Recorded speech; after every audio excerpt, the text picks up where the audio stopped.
in the back. As Lisa said, I'm Tom Clancy. I'm currently serving as the president and CEO of Mercy Iowa City, and I want to thank you all for attending this very momentous occasion. I'd like to start off by just recognizing a few people here and some that aren't. First of all, I'd like to recognize our board and those people on the board, and they are Sister Helen Marie Burns, Sister Helen Sprecht, Sister Linda Beecham, Dr. Chris Scott, Lynn Whistler, who's here, Peter Gardner, Madeline, who's also here, Madeline Windauer, and Steve Anderson, who's also here too. So thank you for attending. I'd also like to recognize the members of our foundation board, our Mercy Services Board, the Guild Board, as well as Mercy's physicians, advanced practice providers, nurses, caregivers, employees, staff, everyone who's been and is at Mercy today. Last but not least, I would like to thank Dan Knight, our celebrity soloist over here. Thank you, Dan. And I'd also like to thank Lisa Steglater and her team for putting this together. Thank you very much. So I just have a couple of comments. If you had a chance to read the Iowa City Press Citizen this weekend, the front page article highlighted the incredible story of how the Sisters of Mercy founded Mercy Hospital. And I just want to read you one of the first quotes in the paper. Unpaid and at times unappreciated, the sisters founded a tiny, primitive hospital here, planting the seeds for what would eventually become, at its peak, 264-bed facility, 1,400 employees, a nursing school with medical outreach facilities in 7 Iowa counties. So on behalf of the Board of Directors, Mercy medical staff and employees, we can't thank you enough for all that you have done, past and present, for contributions to Mercy Iowa City. And I'm confident that we will continue to embody the spirit of Mercy and the sisters as we move forward with this new chapter. Now, before I introduce Sister Helen, I would like to say we have a little secret here, and that is I found out that Dan Knight is celebrating his 70th birthday today.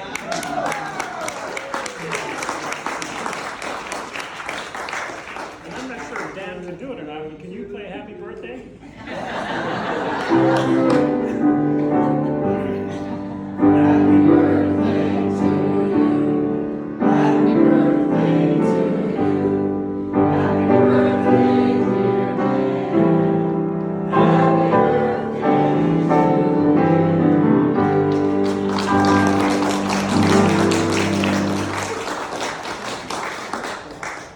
Now, I think the best way to pay tribute to the Sisters of Mercy is to actually hear from one.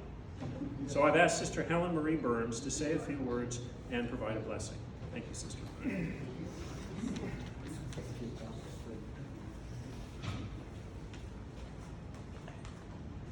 Well, I'm delighted. Can you hear me in the back if I stay at this pitch? Good. Thank you very much. I'm delighted to be here.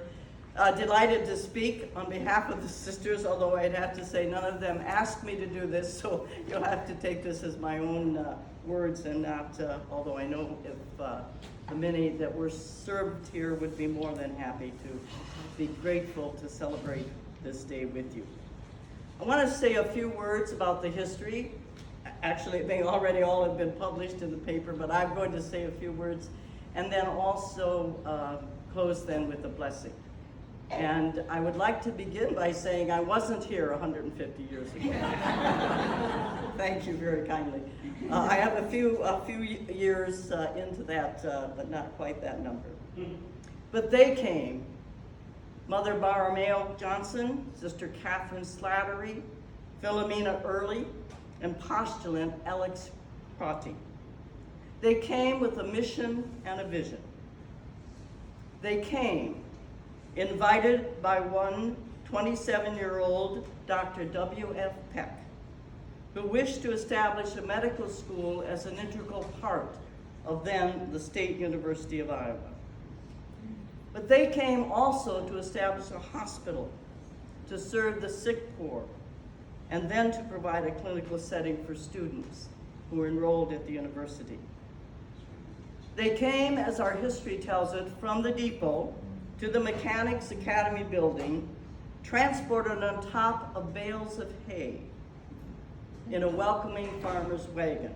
I think you have one of the pictures out there that shows, but apparently the welcoming committee had not thought of transportation from the depot, and the farmer and his wagon were there, and they were able to climb on top of the bales of hay, made their way to the mechanics building. They came in early September, and opened the doors of Mercy Hospital on September 27th. The Sisters of Mercy have never been ones to stand around too long without getting into action. The interesting thing about the four women is actually their lack of experience, their lack of familiarity with healthcare. Mother Borromeo was the most seasoned, and she was indeed the acquaintance friend of Dr. Peck. She was also superior of the Congregation of the Sisters of Mercy in Davenport. She had served with other Sisters of Mercy in the Crimean War. We had several sisters there, all of them, if they weren't nurses, they learned nursing in the Crimean War. She was eulogized when she died at the age of 73 in your Iowa City Daily Republican as an active and energetic woman, as thoughtful and careful in her business affairs as many a woman a generation younger. She was, the paper says, a woman of wonderful intellectual ability. 25-year-old Sister Catherine Slattery was really the one responsible for the development and operation of the first hospital in Iowa City. She was Irish born. We have some representatives from the country here today. Thank you very kindly. These are parents, but they're Irish from Ireland. So she was Irish born, and she was actually came to the United States as recently as 1867. So it was just 6 years later, she is coming to Iowa City to run a hospital. She was introduced to religious life by Mother Borromeo, so there was a mentorship there. And after Iowa City, she served in hospitals in Fort Dodge and Davenport and died at the ripe age of 87 years old. Philomena Early was Canadian born, getting a picture here of a diversity. She joined the Sisters in DeWitt, where the foundation had its formation, joined the same year that Sister Catherine did, and was no more experienced in religious life than Sister Catherine. And the newspaper notice of her death says, Sister Philomena gave diligent and faithful service for 45 years, all in Iowa City.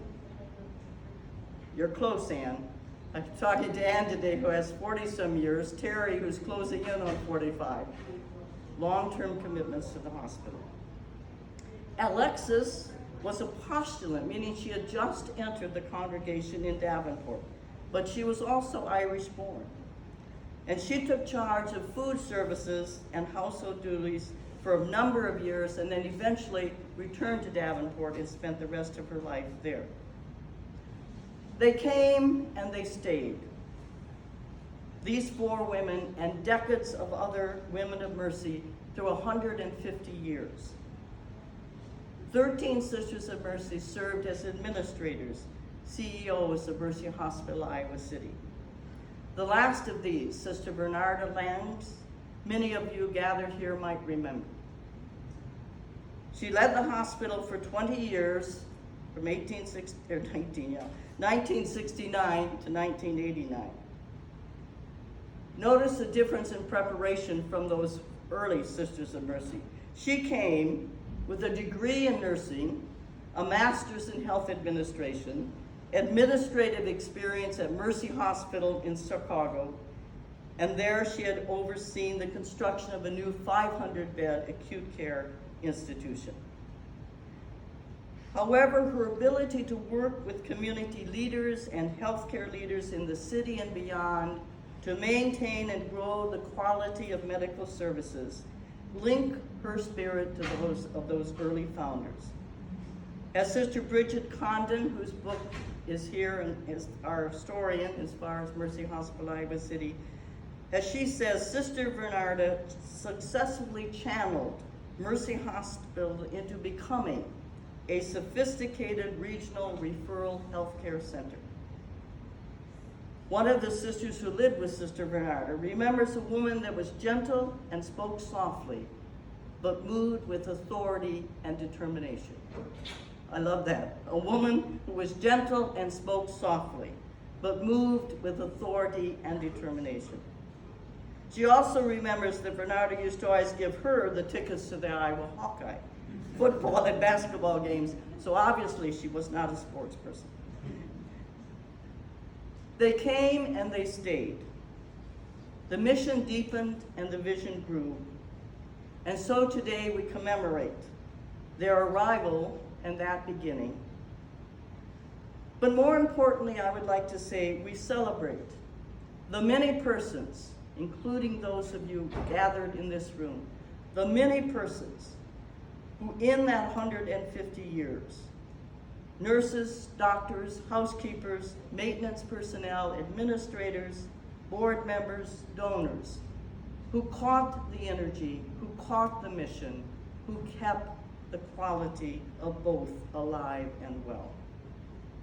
So all of us gathered here today have much to celebrate and many to honor. We have a past built on values of compassionate service, generous hospitality, and healthcare excellence. These values also promise a future in which the spirit and energy which is Mercy Hospital will live in the attitudes and behaviors of all of those who have caught that spirit. And they will live in your willingness to see that always there is care for those who are ill or vulnerable, and that in itself is a commitment worthy of all our energies. We are painfully aware today that we do not know the exact nature of the future of the entity we call Mercy Hospital. But frankly, none of us ever knows the exact future of any project, of any person, of any entity that we love. So today, as we celebrate our rich past and ponder an uncertain future, perhaps our best hope is to pause and appreciate that our most important task as human beings is living the present well. Quite frankly, we have no other time. Every today stands on the shoulders and on this work of many persons who did just that. They lived their present moment well. Whatever the point of beginning or whatever the point of ending, we need always remember that that in-between time that we like to call the present is actually no less precious for the fact that it is not forever. Catherine McCauley, the founders of the Sisters of Mercy, had a wonderful piece of advice for the early sisters. She said, let us take one day only in hand at a time, resolve to do good today and better tomorrow. The most and least each of us can do, I think, is resolve to live fully today and to live better tomorrow. Only those who hold life precious and live fully each day will find reason to improve life for themselves and others. Only those persons will discover the strength to stay, to make the best of all circumstances, and will maintain their energy to do good today and better tomorrow. Let us pray. God of all blessings and source of all life, giver of all grace, you bless us one day at a time with the gift of life, with breath that sustains, with harvest bounty that nourishes, with life-giving love from family and friends and acquaintances. You bless us also in the blessing of your creation, the beauty of the earth that eye can see. the unfolding universe that astounds in its vastness and its abundance. This day we are grateful for the blessing of our story in mercy, and especially for this community of mercy people, whose labors, leadership, and commitment have kept alive a spirit of compassion, of hospitality, a spirit which sustains the dignity of all people. Bless them with peace in this time of disruption and strength for the journey. We thank you for all of our stories that bless, renew, and sustain. We thank you for other stories into which we have been welcomed. We thank you for the multiple ways that you call us to steward the gifts of creation and to serve others in your name. We thank you for this day, for the companionship we share and the memories we hold dear. In this time of uncertainty, bless us with the comfort that we have kept faith with the early mission and the vision, that we have contributed our gifts to the ongoing story. And the community of those gathered says, amen. Thank you.